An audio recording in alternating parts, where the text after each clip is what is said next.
మంచి సైజులో ఉన్న జతపళ్ళ కోడెదూడలు అమ్మకానికి వచ్చాయి.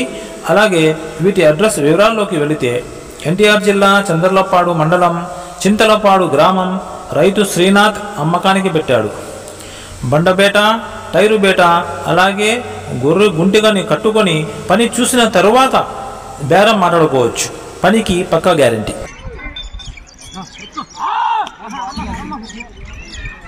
Hãy subscribe cho kênh Ghiền Mì Gõ để không bỏ lỡ